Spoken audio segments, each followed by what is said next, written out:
feel like your training is kind of boring and blah? Do you feel like it's not even very personal? Me too.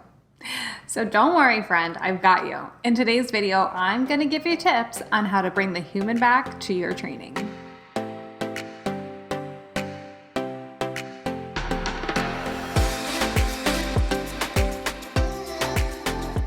Hi friends, my name is Vanessa Alzate, the founder and CEO of Anchored Training.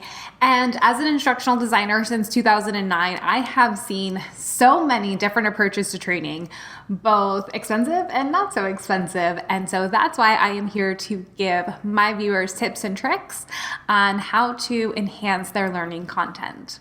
So let's talk about how we can bring humanization back to learning. So first things first, an all asynchronous model or all online training model, that's not going to be it. And that's not really going to help your learners. Why? Because they're not going to know where to go when they have questions.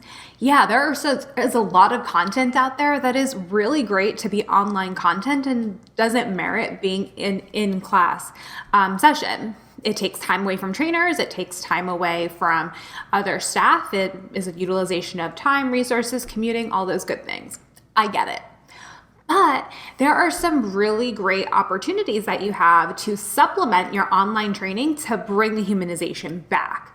So first things first, why don't you host an online forum where you have a trainer that checks in every day, maybe a couple of times a day, to answer questions, and you kind of build like a little cohort or community where people can comment on, different questions that the facilitator or the trainer popped in about the learning. People can ask questions for the trainer to answer. People can comment on each other's trainings or each other's questions and things like that. But it's just a way to kind of start to build a community. If you don't have the ability to bring them all in for a class or a Zoom session or something like that, so it kind of mimics that same thing. And it's still asynchronous, but it feels a little bit more community building through this forum. Think of it like a Reddit forum, right? Like everyone has Reddit friends, right? So you can have your own LMS friends through a different forum. Another way that you can bring the human back to your training is utilize the flipped classroom approach. And that is where the learner can learn in the class all the lecture points, all the terminology, all the foundational material, and they can watch you go through the process that you're trying to train them on. And then in the classroom, you actually have application of what you've learned. You can do this for things like customer service training, software training. The sky's really truly the limit. And it really helps to prepare the learner for, questions and scenarios that they're going to face when they're out in the real world. And isn't that what we're typically trying to do with training, is prepare them for what they're going to encounter when they go out into the wild? So this way you're able to kind of prepare them for that by taking out the boring lecture stuff that you don't really need someone to walk you through, and replace it with the application model. I will say I do a lot of training at work, but also for a volunteer organization that I volunteer with. And time and time again, I am asked, or I'm told, that one of the best things about the sessions and what they wish they had more time to do was idea share or talk through scenarios and really role play to be prepared for what they might face when they go out and execute on their volunteer officer positions. So if you can utilize that same type of model at work, it'll be so much more beneficial, and your employees will feel more comfortable walking into their role, as opposed to, like, let's say that they're a call center employee and they're not really prepared with any role plays and that phone rings and they're about to pick it up. They're probably hella nervous. So having them prepared for that scenario of like that first phone call, it's just all the better. I think another really cool way to almost gamify and humanize training is to create learning paths. You want to know where you start and where you want to go. Like, I am a to-do list fanatic. I am an Enneagram 3. We have our goals, we have our lists, we know where we're going, we love to work, and I want to know where I'm starting and where I'm going. And so a learning path can really help with that, because it lets you understand where you are in your journey at this new job or in this new role that you're trying to learn, and you can supplement online sessions and intersperse some, workshops and webinars and in-person sessions or lunch and learns. So you could kind of build that community, that cohort again, bringing that human back into it. So being able to give a learner kind of that learning path and journey is just a way for them to visualize where they are in the training, so they feel like it's a little bit more personal to them, and it can apply more to their future. I mean, in case you couldn't tell, because I think I've said this word a couple of times in our session, I love a good workshop. I think that if you can get learners in a classroom together, or even in a Zoom session together for 45 minutes to an hour, just to do some role play, some skill practice, and keep that going, it's a way to keep people practicing the skills, working towards getting better, getting feedback on the skills that they are trying to learn.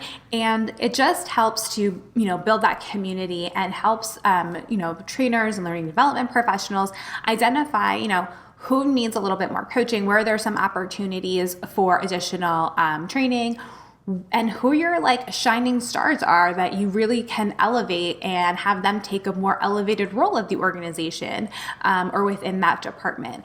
I think that it's a really great way to build community. We really should be setting aside, organizations should be setting aside time for professional development within the workday. It shouldn't be something that you have to do on your lunch. Lunch should be your time. Self-care is important. Lunch should be your time. It shouldn't be something that you have to do at lunch. It shouldn't be something that you have to do, before or after work or on the weekends. That should be time that you're spending with your family or your fur animal or, I love the couch and Netflix. I've just been watching the show Startup, nonstop, obsessed. Also Manifest. Please save Manifest, friends. But anyway, I digress again.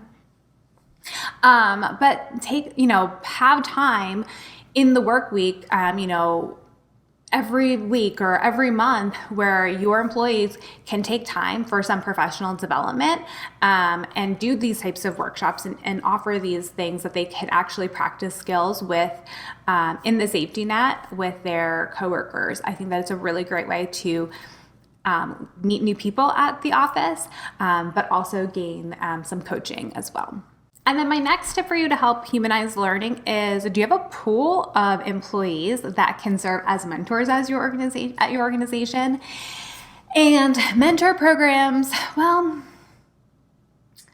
they can be a little controversial, because you do need to make sure that you train your mentors and you provide them with really good onboarding.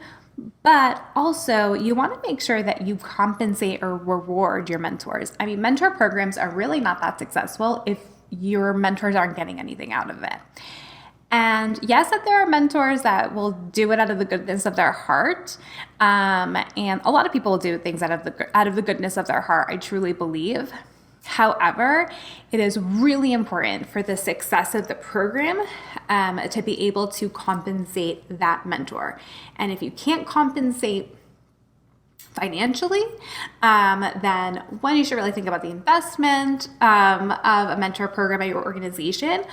But there are other ways that you can reward them, through recognition and other compensation type programs, maybe extra days off throughout the year in order to compensate them for their time that they're mentoring. But being able to assign a new hire a mentor really helps to bring that person back, bring that person into the culture. You can have online training about your culture at your organization. You can have training about what it's like to work there. But there are certain things, and we all know what these things are, right? So there are certain things that you only learn when you like as you're kind of going through, and when you finally find a friend that you can ask certain questions, or you mess up and you get in trouble for doing something. Like I can think of a client of mine. It's a predominantly Jewish organization, and they have a kosher microwave and a regular microwave. And someone didn't know and almost put their lunch in the kosher microwave with a lunch that wasn't kosher because they just didn't know. You know, it was totally innocent mistake, and obviously someone stopped her and she learned. But those are things that if you don't have someone that can help, like a buddy, that can help walk you through and tackle those types of things, that really makes people feel like they don't belong at that organization and stunts the inclusion piece of your organization, and having people really be happy truly at your organization. So being able to have a mentor or a buddy from the beginning helps to bring that person along. So if your learning program, your onboarding program is mostly asynchronous, having that buddy helps to just bring that learning back and helps to bring that human back. But want to make sure that they're compensated. So are you looking for practical learning solutions for your organization? Well, friends, I've got the solution for you. Join the Anchored in Learning Virtual Summit this September 9th and 10th. It is free, 100% free. The link to register is down below, and I cannot wait to see you there. The lineup of speakers is sick. Make sure you join us. Friends, thank you so much for watching, and I will see you in my next video. Bye.